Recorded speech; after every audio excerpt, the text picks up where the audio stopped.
saya langsung diangkat jadi kepala bagian, jadi tidak jenjang kasubag lagi langsung ke apa gitu kan. Nggak tahu lah penilaiannya seperti apa ya. Kemudian saya jadi kepala Dispenda, kemudian naik dari kepala Bapeda, baru saya pindah ke provinsi. Di provinsi saya wakil kepala dinas Perindak, kemudian kepala biro di kantor gubernur, kepala biro ekonomi dan pembangunan di kantor gubernur, baru pindah Wakadis perhubungan, baru jadi kepala dinas budaya dan pariwisata, paling lagi dia jadi sekda. Setelah 5 tahun saya pindah lagi ke provinsi ini jadi Bidang Suara. Bidang Suara itu semacam dosen lah, semacam guru, tapi untuk mengajar di kelas-kelas pegawai negeri. Orang-orang yang sudah berpengalaman biasanya masuk ke sana. Nah, jadi kalau motivasi, apa tadi pertanyaannya? Motivasi bisa sampai sekarang ini bisa sukses gitu. Ya, kalau menurut saya kan mungkin orang beda-beda ya. Kalau di pemerintahan beda dengan di swasta. Kalau di pemerintahan ini pertama dimanapun posisi kita, di apapun jabatan kita wajib harus menguasai, memahami apa tugas pokok dan fungsi kita. Itu dulu. Jangan nanti kita mau jabatan tinggi tapi kita tak ngerti apa nih kan gitu. Jadi itu dulu kita harus menguasai itu, harus profesional dalam arti bahasa ini ya, harus profesional. Nah, profesional itu kalau kita berbicara profesional ini yang baru dari satu sisi ya. Profesional itu ada 4 macam. Yang pertama kualifikasi itu artinya pendidikan kita itu harus pendidikan formal, harus minimal tuh ya paling tidak S1 atau S2 gitu kan. Kalau saya S2 gitu kan. Itu minimal. Kalau untuk memegang jabatan paling tidak S1 gitu, karena kalau untuk eselon 3 itu tak bisa hanya SMA gitu, diploma 3 tak bisa, tapi harus S1. Jadi artinya untuk mencapai profesionalitas itu kita harus minimal pendidikan S2. Kalau saya 2 S2-nya, S1 Fakultas Ekonomi Undri, S2 yang 1 itu di IPB Bogor, S2 satu lagi di Institut Seni Indonesia Padang Panjang, dekat ya. Nah, sekarang juga saya masih kuliah walaupun udah tua-tua, saya ngambil program doktor manajemen sumber daya manusia di UNJ. Mudah-mudahan kita Juli selesai lah dokter, mudah-mudahan. Jadi belajar itu terus walaupun udah tua ya, karena banyak sekali yang kita kurang, ilmu ini luas sekali. Nah, itu baru satu kualifikasi. Kemudian itu kompetensi. Kompetensi itu kemampuan diri kita, katakanlah untuk bekerja, ya, untuk menyelesaikan permasalahan dalam pekerjaan, memangku jabatan. Kemampuan kita harus diasah. Ya. Jadi diklat tadi kan baru pendidikan formal ya, S1, S2. Nah, kompetensi itu bagaimana kita tambah kemampuan kita dengan diklat pendidikan dan pelatihan, baik formal maupun tidak. Jadi diklat ini ada yang kita harus ikuti sesuai jenjangnya. Yang pertama itu diklat kepemimpinan. Nah, kita untuk jadi seorang pemimpin harus belajar juga. Jadi tidak cukup dengan bakat yang dibawa dari lahir, tak cukup, harus ditambah dengan kemampuan bagaimana teknik memimpin. Nah, nanti baru ada lagi diklat teknis namanya. Teknis itu bagaimana diklat kemampuan kita untuk menyelesaikan pekerjaan. Ada lagi diklat fungsional namanya. Nah, itu bagaimana fungsi dan tugas kita itu kita belajar juga tuh. Jadi harus ditempa. Nah, kemudian ada lagi diklat sosiokultural namanya. Itu diklat kemasyarakatan. Nah, itu baru 2. Yang ketiga tuh kinerja kita. Ini agak teori sedikit tapi kenyataan sebagai jenis kinerja. Bagaimana keberhasilan prestasi kita bekerja? Mampu tidak kita ditugaskan satu jabatan? Bagaimana kinerja kita harus bagus? Yang keempat itu disiplin. Nah, ini kuncinya untuk profesionalitas. Untuk kita jadi seorang pimpinan yang profesional, 4 lah kunci. Tapi tidak cukup juga, nanti ada tambahannya. Jadi samping profesionalitas di bidang pekerjaan. Ada hal lain juga yang kalau di birokrasi ini kan hal-hal politis juga berpengaruh. Tidak cukup dengan pandai sendiri aja, dengan baca buku tak bisa, tak cukup. Itu juga, tapi masih perlu ditambah. Tambahnya itu kita harus bagaimana, kalian yang ilmu komunikasi kan, ini pas sekali ya. Bagaimana kita menjalin komunikasi dengan siapapun itu dengan baik. Kita tak usah pilih orang, penjahat kah dia, orang top kah dia, orang biasa kah dia, orang kaya kah dia, orang miskin. Tetap sih kita jalin komunikasi dengan baik. Mungkin karena kita menjalin komunikasi baik dengan siapapun, itu suatu hari mungkin bermanfaat bagi kita. Kemudian kita selalu juga smile gitu, selalu manis muka gitu, yang melengot gitu, tahu tak melengot? Jadi selalu manis lah gitu dengan siapapun gitu. Selalu senyum, tegur sapa, itu penting. Karena apa? Karena suatu hari kemungkinan ada pertimbangan tambahan gitu. Ketika orang menyusun jabatan itu, dia ambil informasi dari mana? Oh, kata orang ini bagus nih, karena ramah, jadi berpengaruh gitu. Ini bukan hanya yang profesionalitas tadi, tapi juga sikap perilaku kita juga penting. Perilaku kita tuh selalu manis, selalu ramah, tidak sombong. Dan siapapun komunikasi kita berjalan dengan baik. Jadi kemudian hal politis, kalau sudah jabatan tinggi ya, jabatan yang tinggi gitu, itu tidak cukup juga dengan ramah, dengan profesionalitas, harus juga ditambah dengan hal-hal politis. Kita harus tahu membaca nih, ketika pilkada siapa yang bakal menang kan? Itu harus perhitungan juga gitu. Jangan kita masuk ikut sampan bocor itu. Kalau ikut sampan bocor kita tenggelam gitu kan, habis karir kita nanti. Sebenarnya kan pegawai negeri ini harus netral. Itu dalam teori, dalam peraturan. Tapi secara diam-diam kita juga harus membantu juga bagaimana yang punya peluang menang. Nanti kita bagian dari yang menang gitu. Kalau kita bagian yang kalah, kalau salah pilih, habis kita ya. Karena hal-hal politis juga berpengaruh terhadap karir. Jadi kemudian kejujuran juga. Kita bagaimana menjalin hubungan akuntabilitas ya, akuntabilitas, kejujuran, tanggung jawab ini juga penting ya. Kadang-kadang kita melakukan pekerjaan ketika banyak yang seperti itu, ketika berhasil pekerjaannya, wah ini saya nih. Ya kan?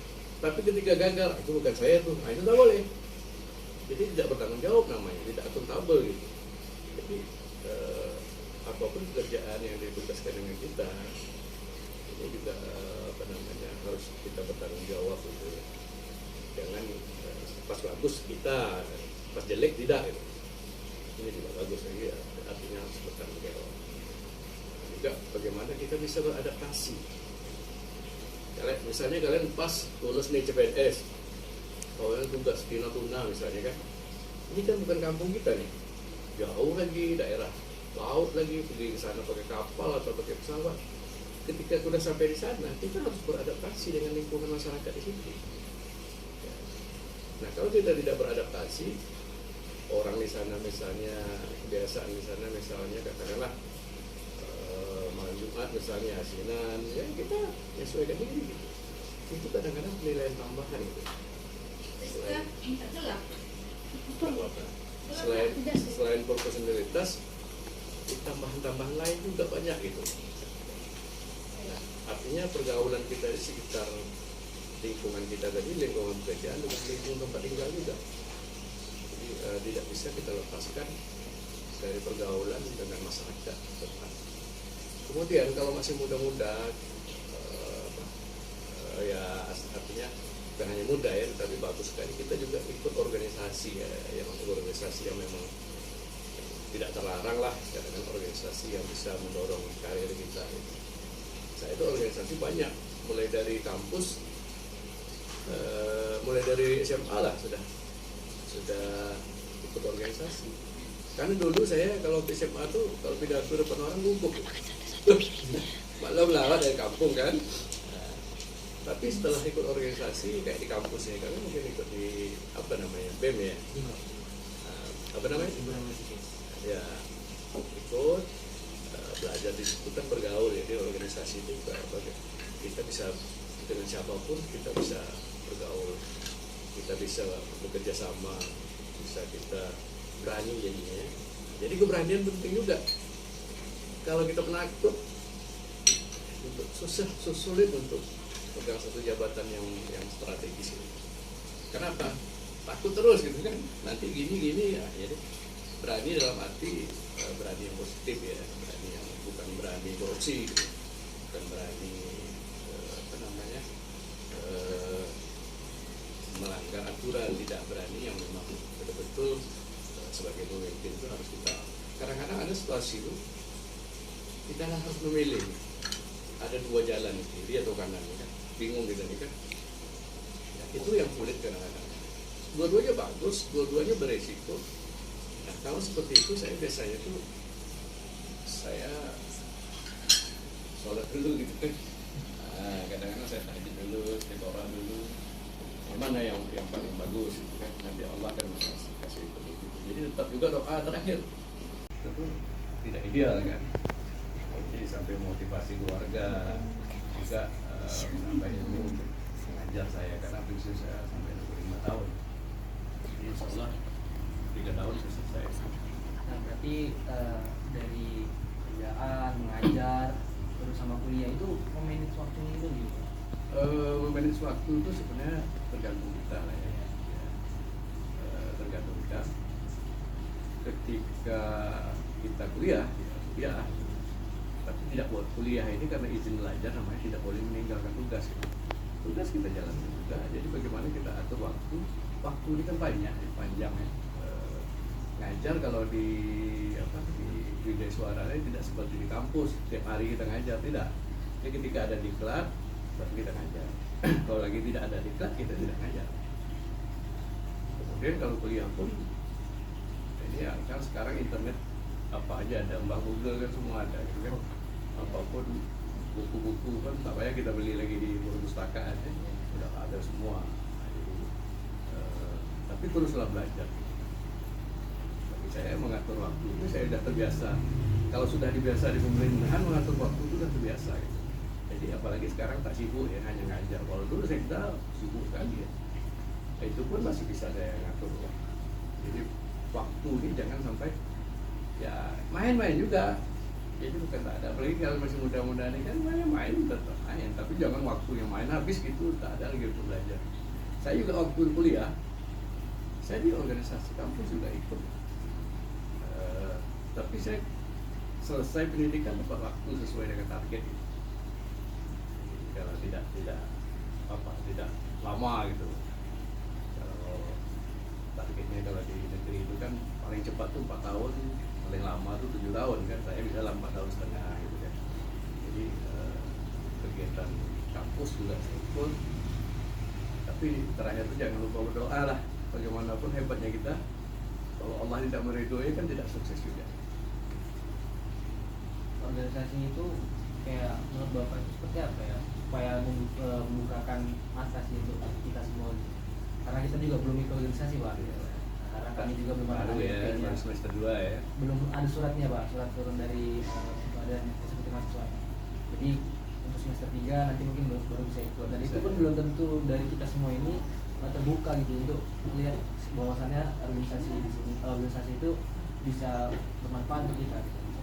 Jadi organisasi ini ya, pengalaman saya ya, saya mulai dari SMA itu udah ikut pramuka, apapun kegiatan kampus itu saya bisa jadi sekretaris terus dulu kan, jadi sekretaris, macam-macam sekretaris lah itu.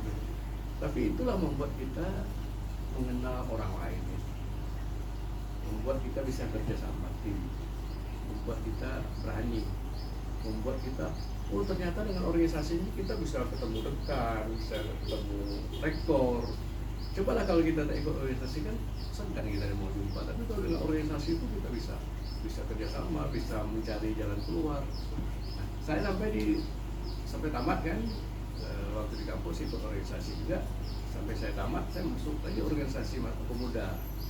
Saya pernah jadi ketua KMPI di kabupaten ya, 2 periode. Saya pernah jadi ketua Angkatan Muda Islam Indonesia di kabupaten. Saya pernah jadi Warcap Pramuka, dan banyak beberapa organisasi besar ikut. Karena itu pembelajaran kita, anak-anak muda seperti kalian belajar berorganisasi itu penting. Bagi saya, orang kalau di Milahan lah dulu waktu masih tugas di sana, orang lebih kenal saya di organisasi daripada jabatan saya. Dulu jabatan saya kan kepala bagian, tapi di KMPI itu semua masyarakat tuh kenal gitu. Jadi penting sekali organisasi untuk belajar. Kalian kan ilmu komunikasi nih ya, pas sekali itu kalau bagaimana berkomunikasi dengan baik. Penting loh komunikasi. Apa sebab? Dengan komunikasi itu orang kita bisa kenal kita bisa populer. Banyak orang sukses dari media ya. Kita tak usah takut dengan media juga kadang-kadang bisa mengangkat kita gitu. Bisa juga menghancurkan kita kalau kita salah gitu kan. Tapi kalau kita benar, tapi yang terpenting bagaimana kita berpikiran positif. Jangan curiga terus dengan orang kan. Apa namanya? Suuzon terus lah, tidak boleh. Jadi bagaimana kita berpikiran positif, yakinlah nanti bisa akan berhasil. Tapi itu tadi, kadang-kadang kalau di birokrasi, di pemerintahan ya masalah politik juga harus paham juga. Tak bisa kita hanya mengandalkan kemampuan kerja saja, tak bisa hanya mengandalkan profesionalitas yang 4 tadi kan, tapi juga yang lain-lain sama. Pergaulan penting.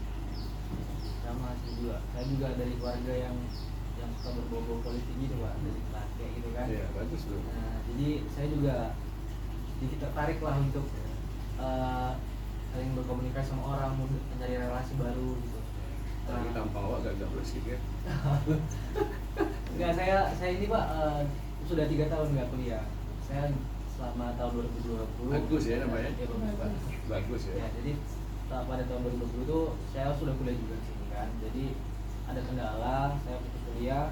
Tapi menurut saya kayak pendidikan itu kan pendidikan ilmu jangka panjang gitu kan Pak, bagi kita gitu kan. Nah jadi menurut saya ya udahlah, nggak ada kata terlambat gitu. Gitu. Nah, jadi saya mewakili dari mereka semua ini kan jadi bagus. Dari mana kampungnya? Dari Sumut Pak. Sumut ya. Pantai Perapat. Nah jadi kebetulan saya ini kan di atasnya mereka gitu loh. Jadi iya ngelihat mereka ini yang masih buta sama organisasi gitu loh. Saya tuh selalu bilang sama mereka bahwasanya organisasi itu penting gitu untuk kedepannya. Karena juga saya dulu semenjak saya dari SMP juga saya aktif Pak, aktif dari organisasi apapun gitu loh. Dan saya selalu memegang jabatan itu gitu, ketua gitu sampai SMA juga. Nah jadi pun saya di sini sendiri juga, jurusan saya juga menyesuaikan passion saya waktu di SMA kan atau SMP. Kami juga humas Pak sebenarnya, ilmu komunikasinya gitu. Nah jadi lebih banyak berbicara mengenai apapun lah intinya gitu, supaya kalau meningkatkan kepercayaan diri kita gitu juga kan. Nah juga membawa wawasan. Nah, makanya saya membawa mereka ini untuk dan menaikkan hal itu juga supaya membuka pikiran mereka untuk ya. Karena kalau saya pikir nih dari mereka ini masih benar-benar diam gitu loh Pak, belum terlalu bersuara gitu. Nah ya bukannya saya ini ya, tapi memang itu penilaian saya sama mereka untuk kayak kita yang sebagai mahasiswa ini seharusnya lebih banyak bersuara gitu. Jangan kita hanya sebatas kuliah yang hanya mengambil ilmu tanpa ada pengalaman gitu. Organisasi itu penting ya. Iya. Saya lebih dikenal orang kalau di Tembilahan ya, lebih dikenal orang di organisasi daripada waktu jabatan bawah-bawah lah gitu ya, jabatan level tengah. Itu orang lebih kenal di organisasi daripada di posisi saya. Nah, saya tugas di Tembilahan itu 15 tahun, pindah ke provinsi 12 tahun, balik lagi 5 tahun ke Tembilahan, baru balik lagi ke sini. Jadi penting sekali organisasi. Orientasi kita untuk kenal orang. Bagaimana kita kerja sama tim. Ketika kita setelah bekerja, baru terasa gunanya buat organisasi. Coba kalau kita tak berorganisasi, walaupun kita IP-nya mungkin 4, IPK-nya 4 mungkin ya, tetapi kita tidak pernah bergaul, kita tak tahu situasi politik, ya bekerja terus, tapi sulit untuk dapat posisi strategis karena tidak ada kontribusi kita terhadap apa-apa gitu menurut orang gitu. Walaupun kita hebat, tapi hebatnya hebat sendiri gitu.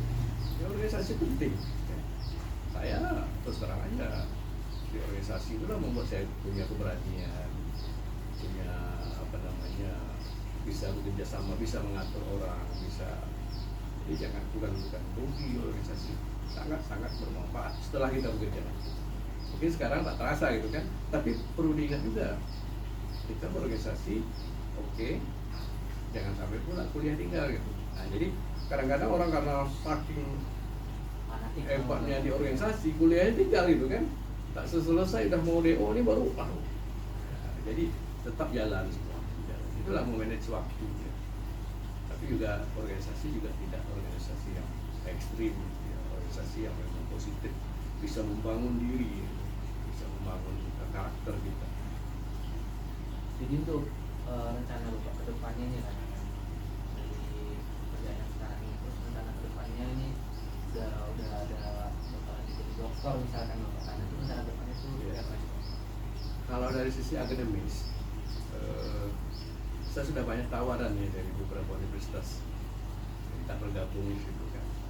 Karena kalau di dokter ini kan nanti peluang untuk di universitas banyak. Tapi saya hanya mengajar saya, tapi posisi saya tetap di Pemda ya, di pemerintah provinsi. Cuma teman-teman dari beberapa universitas diajak gabung, karena belum banyak juga dokter sumber daya manusia di daerah. Jadi mungkin saya bisa bergabung juga. Memang kalau masyarakat ini banyak minta saya balik lagi ke sana untuk jadi bupatinya, tapi kan berat ya. Ya itu kondisi anggarannya berat, jadi kita belum tahu juga lah. Situasi walaupun banyak populer kita dari satu tempat, tapi tanpa didukung oleh dana yang memadai ya susah. Karena Injil luas ya, Injil itu kabupaten paling luas dari Riau. Kemudian daerah perairan lagi, daerah perairan ini dana operasionalnya besar gitu. Banyak permintaan masyarakat di sana, termasuk juga kawan-kawan, tapi kita masih ya. Bapak pernah kepikiran gini nggak Pak? Kalau Bapaknya kan sekarang udah menjabat sebagai sekda, terus pernah kepikiran kok bahwasannya yang namanya korupsi itu dari tangan Bapak itu pernah nggak kepikiran dari hal itu? Bagaimana Maksudnya kayak gini, orang-orang bakal mikir bahwasannya Bapak itu seperti itu gitu, menkorupsi uang, pernah nggak? Ada isu itu? Saya bekerja udah berapa tahun, sudah 89 sampai sekarang berapa tahun? Sudah 34 tahun. Peluang korupsi itu banyak, tapi kita yang mikir kan. Iya. Ya kan? Nanti kita duit dari korupsi anak bini kita makan dari darah daging ya. Itu ke dalam lah, ke dalam keluarga itu dimakan oleh anak istri kita, darah daging yang haram.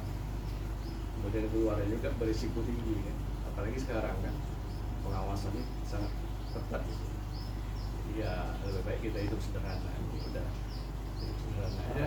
Karena kan gini kan Pak, yang biasanya ini yang sering-sering kita dengar lah isu-isu bahwasanya kalau pemerintahan dari sama swasta itu kan sangat betul-betul beda kali gitu. Yeah. Nah kalau pemerintah ini tuh sudah memang apa namanya ya, sudah ada targetnya, sudah jelas, tapi kinerjanya itu masih kayak main-main gitu. Tapi kalau swasta dia ada target, ya kan Pak, ada target sehingga orang-orang itu jadi kinerjanya jadi lebih tinggi daripada di pemerintahan ini. Beda sih. Kalau orang swasta tentu berapa modal, hukum ekonomi lah ya. Iya. Hukum ekonomi, bagaimana bisa untung kan gitu. Iya. Bagaimana dengan modal sedikit-sedikitnya dengan keuntungan sebesar-besarnya, itu orang swasta. Tapi kalau pemerintahan tidak. Orang pemerintahan ini bagaimana pelayanan masyarakat. Bagaimana kita melayani masyarakat, kebutuhan masyarakat itu bisa terpenuhi. Jadi beda konsepnya. Kalau di pemerintahan, kalau di swasta itu kan profit oriented ya, profit oriented. Jadi orientasi keuntungan. Kalau di pemerintahan ini orientasi pelayanan masyarakat. Jadi bukan pelayanan keuntungan sebenarnya. Gaji kita cukup. Gaji memang tak besar, tapi tunjangan besar. Ya kan? Macam sekda tuh gajinya dengan tunjangan tuh paling 8 jutaan ya, 9 jutaan. Tetapi tunjangan tambahan itu bisa 40 juta, 50 juta satu bulan. Apa lagi korupsi? Sudah cukup kan? Nah, jadi Nah kecuali kita macam mau jadi bupati, jadi gubernur itu perlu banyak duit, sementara kemampuan kita di pegawai negeri terbatas. Akhirnya kan ada sponsor, sponsor nanti harus dibalikkan duitnya dari mana balikkan kan? Atau ya, jadi makanya untuk hal-hal yang seperti itu ya lebih baik jangan main-mainkan kepala lah, yang enjoy aja. Terus selama Bapak kerja ini yang hal pengalaman terburuk lah yang Bapak alami selama dari tahun 1949 tadi. Pengalaman buruk. Iya. Kayak ada kayak paling berat kayak lah. Oh, ada pernah saya dinonjolkan oleh pimpinan gubernur. Ketika itu saya pernah calon bupati di India tahun berapa ya? Tahun 2008. Pada waktu itu saya wakil kepala dinas di sini. Saya ikut calon bupati di India, saya kalah. Kalah itu yang terberat. Kalah saya calon bupati itu. Setelah balik di sini 4 tahun saya tak dikasih jabatan. Nonjok lah kata orang sekarang kan. 4 tahun saya tak dibagi jabatan. Ya, tapi saya tetap masuk kantor, tetap kerja. Akhirnya di dalam kantor tuh saya itu jadi narasumber tempat orang bertanya gitu. Saya tak ada jabatan, tapi saya tetap masuk, saya tetap bekerja. Saya membantu orang semua kan. Akhirnya mereka mulai dari kabinnya, kasihnya bertanya ke saya gitu, bukan jadi saya jadi narasumber gitu. Nah, karena kita memang paham kan. Tapi kalau kita tak paham, tidak profesional, ya akhirnya kan masuk keluar keluar gitu kan. Tapi saya merasa ya cuma jabatan aja lah, ada fasilitasnya ada, tapi bekerja tetap. Ya itu masa terburuk tuh 4 tahun saya lanjut. Selama 4 tahun itu juga ngapain aja? Saya 4 tahun itu ya kerja membantu di kantor aja. Karena waktu itu saya menyelesaikan S2 juga ya, S2 yang satu lagi. Sempat saya S2 yang pertama tuh di IPB Bogor itu 2004, kemudian 2015 tuh ketika saya lanjut saya bukan 2015 ya saya menyelesaikan pendidikan satu lagi, cuman ya santai ya kan, tapi kita masuk kantor. Kalau ngerjakan yang di luar kantor saya tak berbisnis kan, saya tak punya kebun, saya tak punya tanah yang banyak untuk rumput, kalau macam tak ada, saya memang kerja saja. Oke lah Pak, itu mungkin pesan-pesan lah untuk kita semua gitu Ya untuk kayak bapak lah ini misalnya ya. Artinya ya kalian itu kan seumur anak-anak saya lah ya. Pertama kuliah lah lebih baik. Ilmu komunikasi itu sebenarnya besar. Ke depan tuh samping teknologi informasi, komunikasi ini juga jadi sesuatu yang terus berkembang ya. Tentulah ilmunya dengan paham itulah kita ya, apa itu komunikasi. Kemudian ya belajar juga lah berorganisasi. Kemudian selalulah berpikiran positif. Jangan kita curiga terus sama orang, suzon terus ya. Kenapa dengan berpikiran positif kita menganggap sesuatu itu positif juga? Kalau berpikiran negatif, kita mulai ada rasa iri, rasa dengki, rasa tidak baik pada orang lain. Tapi kalau kita berpikiran positif, ini akan memberikan dampak pada hati kita, pada mindset kita, pada perilaku kita akan baik juga. Jadi dimanapun kita berada, katakanlah kali ini komunikasi di Umbri, ya mantapkanlah betul-betul di situ. Ya. Umbri ini kan cepat naiknya, universitas baru, tapi kelihatan kan sudah. Ya, alhamdulillah sekarang perguruan tinggi swasta nomor 1 saja. Ya, keberadaan Umbri itu pantauan dari kita dari luar cukup bagus ya. Tak tahu kenapa gitu ya, cepat gitu. Nah, artinya kalian juga itu harus punya semangat tinggi. Jadi apalagi tadi katanya nomor 1 swasta, ini kan artinya di tempat kuliah udah bagus kan, tinggal kitanya aja lagi kan. Kenapa Umbri ya, dia kan Muhammadiyah ini kan bukan hanya di sini tapi di seluruh Indonesia kan. Apalagi kalau di Jogja mantap kan. Jadi betul-betul lah jangan sampai kita terhenti ya, kalau usahakanlah terus gitu kan, secepat-cepatnya lah selesai. Kalau bisa cepat ya bagus kan, Tapi memang rasa cinta alma mater itu tetap lah. Saya walaupun udah lama meninggalkan kampus, orang-orang kampus tuh tetap masih komunikasi.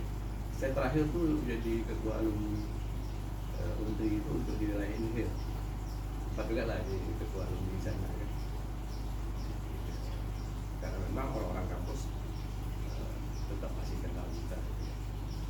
Kita harus bagaimanapun jeleknya kampus kita harus bangga. Karena disitulah kita diterima. Saya S1, S2 dibandingkan apa? S1 itu lebih terkesan dalam hati kita. Ya, saya IPB, padahal sini juga ada organisasi IPB. Saya di IPB itu juga mengurus juga. Tapi tidak seperti di S1 ini. S1 ini rasa ikatan batin itu lebih tinggi. Jadi macam bagus kan, mungkin udah 2 tahun telat, ya tidak apa-apa. Kejar lagi kan, semangat terus. Dengan lain-lain juga ya. Yang komunikasi itu hebat sebenarnya. Jadi dimanapun bisa komunikasi. Ini sudah bagi jurusan belum? Udah Pak. Bagus jurusan apa? Sama, kita semua satu jurusan hubungan masyarakat. Humas ya. Iya. Humas ini harus memang selalu fleksibel gitu. Harus elastis gitu, harus jangan tak boleh tak senyum gitu kan. Harus selalu smile gitu kan, harus rapi, harus tahu informasi juga kan. Kalau humas ini kan katakanlah misalnya humas perusahaan, jadi segala sesuatu di perusahaan itu kita harus tahu. Kalau di Pemda gitu juga, jangan ketika ditanya wartawan kita tak tahu kan. Ini kan corong nih, corongnya perusahaan, corongnya pemerintah. Kalau humas ini, humas tuh hebat ya, apalagi kan sekarang ini kan kita tanpa kita terasa dengan COVID kejadian COVID itu kan ternyata banyak perubahan informasi, teknologi informasi kan. Nah, ini juga harus dikuasai. Ya, koran-koran ini tak begitu laku kan. Orang lebih senang buka HP langsung dapat informasi kan. Berapa di angkatan kalian yang di komunikasi berapa? Kalau dari jurusan humas sendiri Pak, itu karena kita masih baru ya jurusannya. Kayak kami tuh kayak angkatan ke-6 atau angkatan ke-7 juga nggak tahu lah. Nah, jadi masih ini mahasiswa yang masih contohnya kayak dari kelas kami sendiri aja itu satu jurusan cuma ada 30. Jadi nggak ada kelas lain, nggak ada kelas lagi. Yang komunikasi hanya jurusan humas? Enggak, ada ilmu komunikasi kan. Oh, dari. Nah, tapi kalau ilmu komunikasi ada banyak. Nah, karena jurusan humas ini karena masih baru mungkin ya, orang-orang mungkin juga belum tahu kan humas itu apa. Karena juga beberapa orang yang bertanya itu kayak humas itu apa gitu ya. Ya humas itu ya ini ya kayak gitu juga kan. Orang tak ngerti. Iya, jadi saya bilang juga ini kayak benar-benar jurusan yang langka gitu di Indonesia. Bagus juga. itu. Di semua organisasi baik swasta maupun pemerintah itu perlu humas. Iya. Jadi pencitraan itu ada di humas. Nah, jadi kalian harus semangat. Pencitraan suatu organisasi itu ada di humas.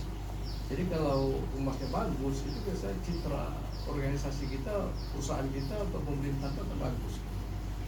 Jadi tetap humas ini kan gunanya memang untuk membuat citra perusahaan atau pemerintah itu baik, gitu kan. Tapi kalau humasnya dia menjadi ini memang harus banyak belajar lah. Bukan hanya teknik komunikasi ya saja, tapi isi di dalam, katakanlah misalnya humas RAPP. Bagaimana RAPP itu mulai dari awal, mulai dari kebun, HTI, dengan produksi segala macam harus dikuasai humas. Jadi ketika ada pertanyaan dari media atau dari mana itu, wah enak emang. Jadi memang bagus humas. Jadi baru angkatan berapa yang mas? Angkatan berapa? Enggak, kayaknya udah angkatan kenapa kita. Tapi bagus tuh humas tuh memang diperlukan ya. Di pemerintahan pun diperlukan juga humas tuh. Karena apa? Perlu pencitraan. Bagaimanapun suatu pemerintahan atau swasta itu perlu di mata orang banyak itu positif. Nah ini peran kalian, peran humas gitu. Cuman ya sedikit khawatir Pak, karena kan humas ini untuk tingkatannya itu kan sangat tinggi ya Pak. Tapi untuk kita fresh graduate itu kan nggak mungkin kan. Ya, tapi mungkin aja kalau kita punya kualifikasi diri ataupun pengalaman yang mumpuni gitu kan. Nah, makanya dan saya sendiri pun juga memilih ini tuh sebelumnya karena kayak penasaran aja gitu loh. Nah, ada mikir kayak prospeknya ke depan tuh gimana gitu. Jadi Nah, kalau menurut saya bagus prospeknya humas. Karena banyak sekarang orang yang jadi humas di perusahaan atau di pemerintahan bukan orang humas ya. Bukan aslinya humas gitu. Tapi karena tak ada ya siapa aja gitu, padahal tak ada. Kenapa? Kalau humas kan diajari bagaimana hospitality, bagaimana kita komunikasi, bagaimana kita dengan situasi perkembangan zaman. Kalian mungkin sudah berpikir juga bagaimana apa yang sebagai uji coba, sebagai latihan mungkin apa yang kalian buat gitu kan. Bolehlah mainkan. Sekarang kan di YouTube di mana-mana kan boleh aja, ya kan, bagus kan supaya wah ini. Tapi jangan lupa juga kita mahasiswa apa namanya Fakultas Komunikasi Universitas Muhammadiyah Riau misalnya kan, tetap itu YouTube mainkan lah, ya kan, tak apa-apa, tak ada orang apa, terus kan belajar ya. Gunakan itu sekarang media seperti itu, apalagi kalian anak-anak muda nih yang milenial generasi apa nih sekarangnya, generasi Z lah ya. Nah, generasi Z ini memang harus seperti itu. Sekarang kan anak-anak muda nih, milenial nih bagaimana kerja sedikit tapi banyak dapat duit gitu kan. Kalau kami generasi kolonial itu beda.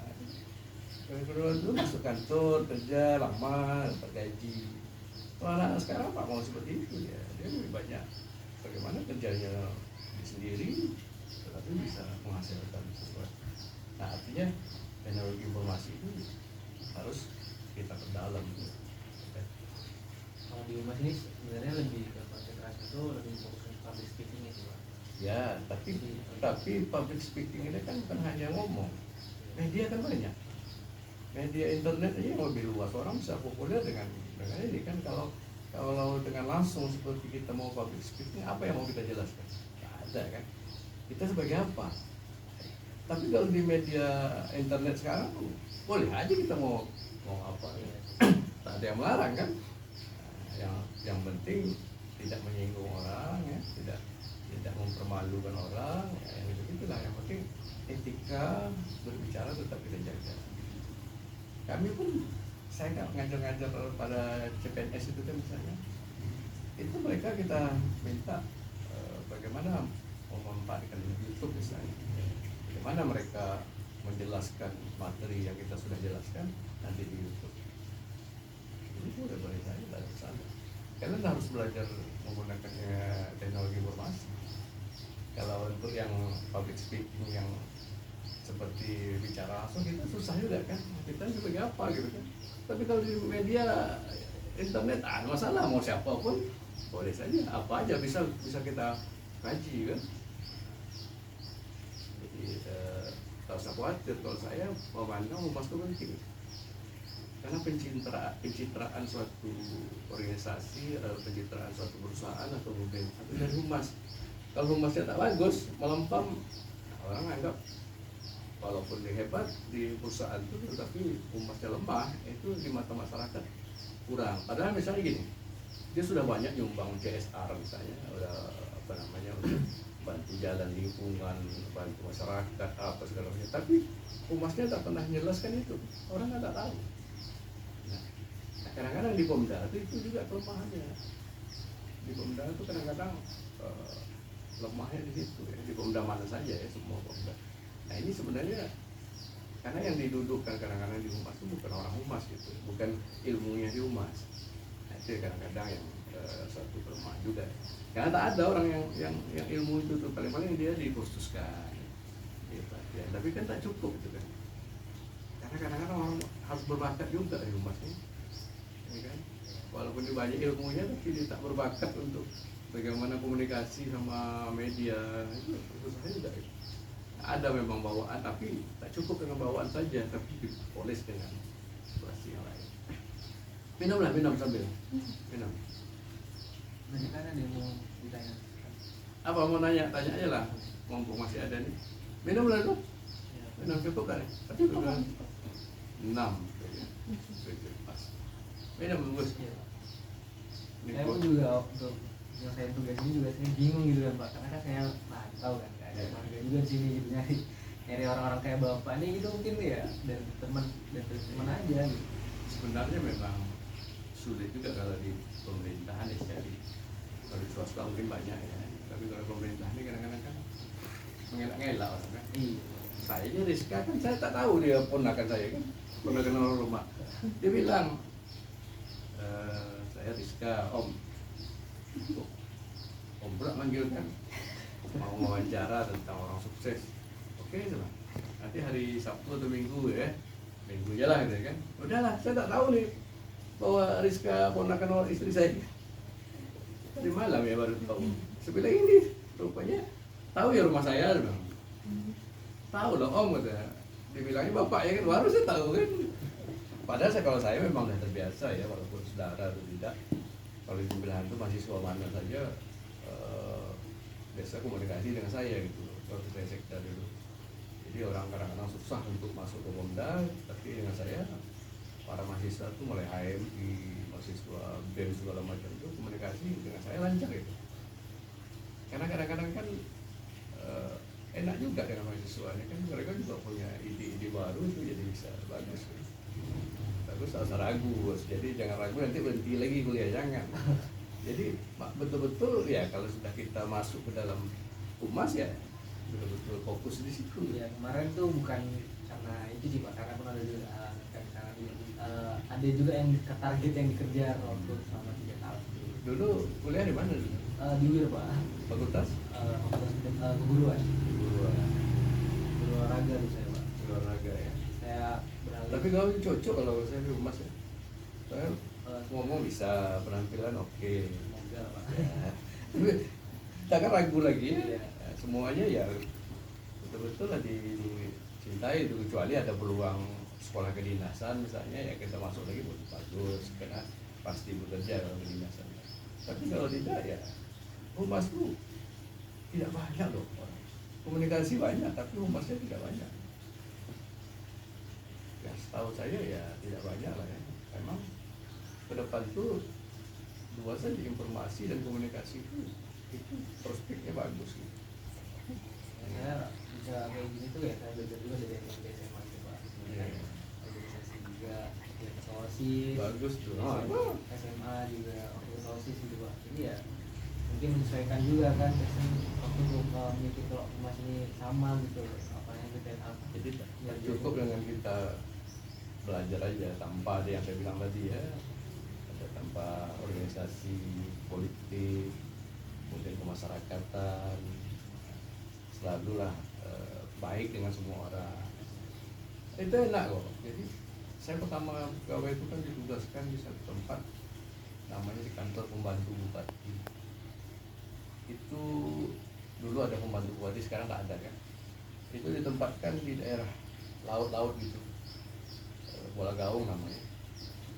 Itu ketika itu tak usah kan nampak duit, nampak cewek cantik pun tak ada.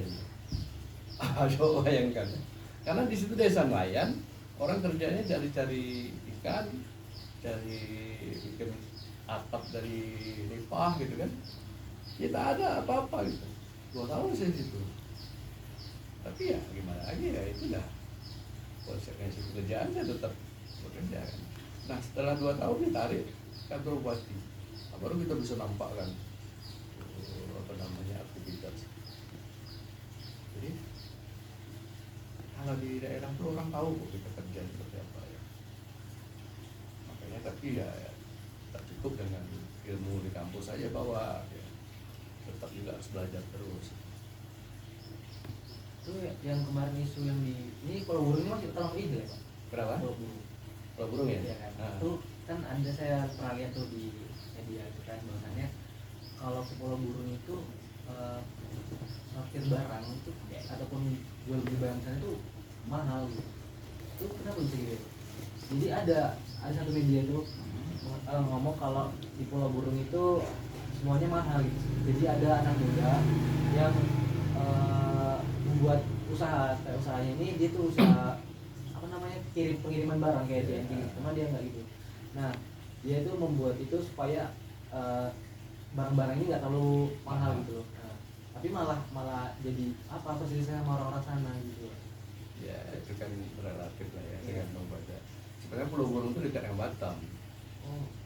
Jadi lebih ibu kota Timilahan kan, jauh dari Timilahan. Kalau dari Timilahan ke Pulau Burung itu 3 jam ke speedboat. Kalau ke Batam hanya 1,5 jam atau 2 jam. Jadi kalau barang itu melalui Timilahan memang jauh, memang jadi mahal. Tapi kalau barang-barang dari Batam lebih murah. Jadi tergantung barang juga. Oh. Nah, jadi kalau Pulau Burung itu bukan pulau ya, namanya Pulau Burung. Tapi ada juga pulau situ satu, Pulau Burung. Tapi yang nama kecamatan Pulau Burung itu bukan hanya di pulau itu, tapi termasuk juga di daratan Sumatera. Itu dari Batam dekat. Jadi kalau kita mau ke Batam dari situ ya paling tak sampai 2 jam lah pakai speedboat. Nah, tergantung pada barang dari mana gitu. Kalau barang dari Timbelan memang mahal karena daya angkutnya jauh gitu. Itu lewat air berarti ya? Air, tak ada lewat darat. Jadi kalau di Infill itu wilayahnya masih 60% lewat air. 70% lah lewat air. Jadi operasionalnya besar sana. Memang mahal. Karena memang biaya transportnya mahal gitu. Kalau di sana tuh kalau dari Milahan mau ke Pulau Burung itu sekitar 300.000 lah biaya. Tapi kalau dari Pulau Burung ke Batam paling 200.000. Jadi memang daerahnya kalau barang-barang dari Milahan, artinya ke barang dari Jakarta lewat Milahan itu mahal. Tapi kalau barang-barang dari Batam lebih murah. Nah, itu tergantung pada barang mana gitu. Ya transportasi juga lah ya. Transportasi. Inhale itu memang saya misalnya ada mobil tak bisa sampai ke kampung saya itu, Lahang nama kampung saya itu, Sekolah Lahang. Tak bisa sampai bawa mobil sini sampai Timilahan aja. Nanti di Timilahan boleh speedboat. Speedboat itu mahal, biaya bensinnya mahal. Jadi kalau di sana itu memang orang pakai lalu lintas itu speedboat. Itu macam ke Batam itu kan tiap hari ada ya, itu 450.000. Kalau bukan baru cuma 200.000 travel. Coba bayangin 200.000 lebih jauh sebenarnya kan, karena dekat lebih mahal kan speedboat. Yang terbalik kemarin kan speedboat kan berapa orang meninggal, 11 orang, berapa 12 orang. Itu mau ke Tanjung Pinang tuh dari Timilahan. Jadi memang laut itu ya, di pulau-pulau itu kadang ombaknya lumayan juga gitu kan. Bapak ini dari keluarga politik juga? Saya bapak saya buku. Terus kayak mau kan pernah nyalon bupati nih, kok bisa terjun gitu, kok bisa tertarik terjun ke dunia politik? Karena memang lingkungan birokrasi itu kan seperti itu ya. Cuman itu tadi tak cukup dengan profesional, tambah duit kan. Supaya saya memang suka ya politik-politik itu. Kalau di pemerintahan itu pemerintah daerah tanpa ikut, walaupun kita tak boleh, dulu boleh. Kalau dulu boleh, kalau sekarang tak boleh lagi. Pegawai negeri itu ikut politik praktis, ya kan, tak boleh. Kalau dulu boleh, dulu kami masih muda-muda tuh masih ikut Golkar gitu. Dulu tuh hanya ada 3 partai ya, PDI, Golkar, P3, dulu cuma itu. Jadi kami pegawai negeri ini itu wajib harus Golkar. Itu masa lalu sebelum reformasi. Tapi setelah reformasi kan tak boleh berpartai lagi. Jadi kita harus netral. Netral itu dalam aturan ya. Kalau kita dukung itu kan pandai-pandai kita lah. Yang diam kan. Tapi ya secara nyata tak boleh. Tapi kalau kita mau berhasil di birokrasi, ya tak cukup dengan profesionalitas, tapi juga banyak yang lain-lain juga harus kita ya. Yang lain apa lagi mau tanya nih? Udah dibacakan. Ya? Dibacakan. Minumlah sampai minum. Sama juga jurusan Umas. Iya. Asli mana? Dari Perawang. Perawang ya. Oh dekat sini ya. Kampus Umri ini yang di SKA ya? Iya. Situ satu tempat ya? Ada 2 lagi di mana ada jadi.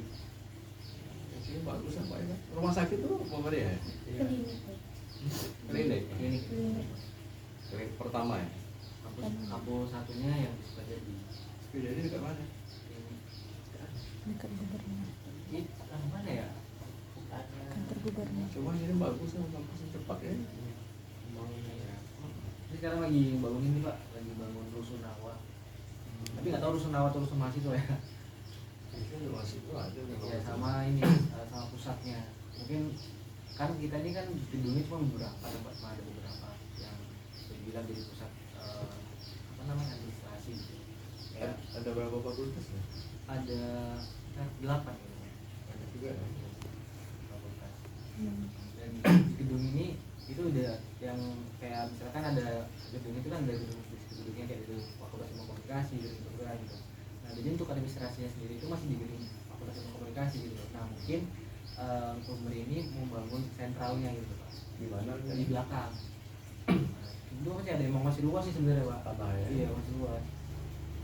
Nah, makanya bingung juga ini kayak Rektornya siapa? apa ya? Pak Amin ya? Abdul Amin.